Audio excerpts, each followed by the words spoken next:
Live with my man, Biggie Smalls, notorious b.i.g. What up, what up, what up? Himself. What's up, dog? Fella? What's happening? Finally, we finally get to sit here and kick it on my jump.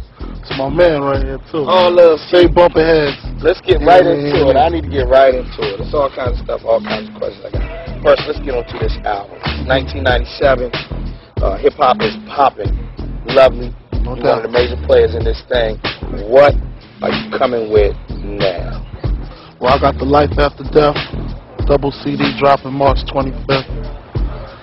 And I just want my spot back, you know? I chilled, came out with the Ready to Die. Everybody was feeling it, you know what I'm saying? And I rested for 2 years, worked on the Junior Mafia.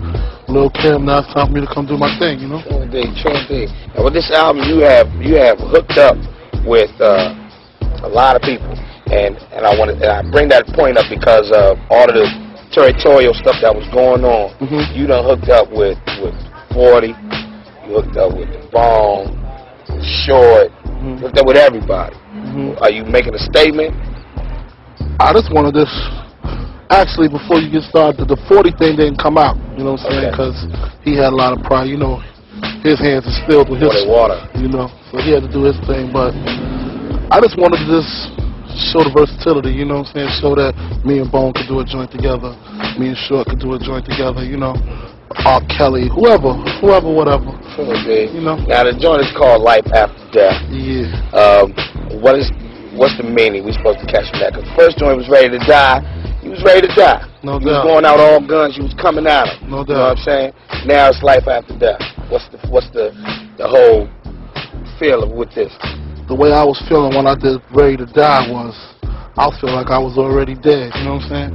Just being in a situation where my mom's working, going to school, just leaving me open to dip and dab into different things, you know what I'm saying? It just left me kind of stuck. My mentality was more on some getting paper, not caring about nothing else, not caring about nothing, just wanting to get mines, you know? I got the record deal, and when I started doing Ready to Die, it was a lot of anger, you know what I'm saying? I was just a lot of hatred coming out. You know, it was real though. Right. You know what I'm saying? But it was just real angry. Life after death is the flip side of things. You know what I'm saying? I can't rhyme about being broke no more. I ain't broke. You know, I can't rhyme about hustling in the streets no more because I don't hustle no more. You know. So it's the life after. It's all that's over with now. You know what I'm saying? I ain't hungry no more. You know. Now is a new beginning. You know what I'm saying? It's the life after the death. About this time last year, there was a lot of stuff going on. There was a lot of turmoil, a lot of rumors being spread. Pac was making songs, all kinds of stuff was going on. You sort of took a different standpoint than what I expected. I thought you were going to come, you were going to be real, blah. You kind of was silent on it. What was that all about? What were you thinking? I was more in a mind frame of keep your mouth shut, big. You know what I'm saying? Just don't feed into it. If you feed into it, it's gonna do nothing but escalate. You know what I'm saying? I knew it wasn't true. Well, at least what I knew I was getting blamed for wasn't true. I can't speak for nothing else. You know, I wasn't there. But I know what he was blaming me for wasn't true. So it don't make no sense me sitting there trying to make records or hit magazines and TVs screaming how it ain't true. You know what I'm saying? If it ain't true, I just gotta egg it. You know what I'm saying? I got other things to do, man, you know? With that situation, what did you learn anything from that, out of all of that, where we sitting now? Did you learn anything from that?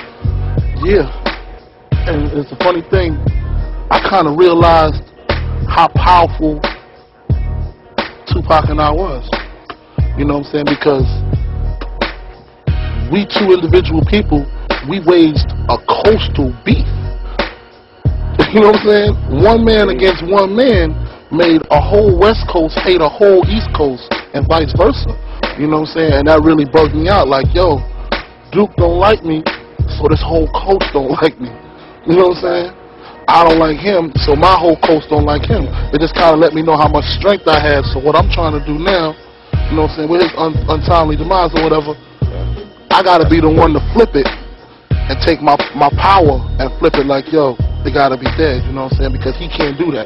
You know what I'm saying? He can't be the one to be like, yo, I want to squash it because he's gone. So I got to take the weight on both sides. That's why I'm out here. You know what I'm saying? Right. We hit every club, every radio station.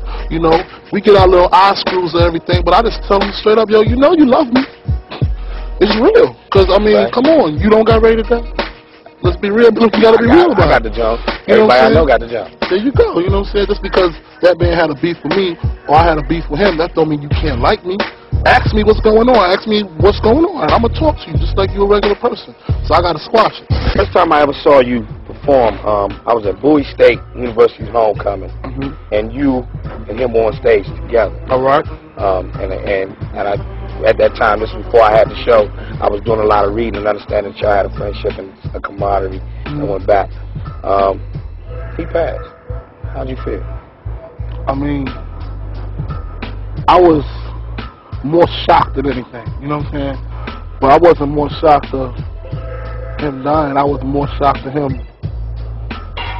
Pac is a strong dude, yo. I know Duke, you know what I'm saying? He's real strong. So when it was like he got shot, I was just more like, again? You know what I'm saying? He always getting shot or shot at. He gonna pull through this one again, make a few records about it, and it's gonna be over, you know what I'm saying? But when he died, I was just like, whoa. You know what I'm saying? It kind of took me by. I mean, even though we was going through our drama, I would never wish death on nobody, you know what I'm saying? Because ain't no coming back from that. So it kind of turned me down a little bit.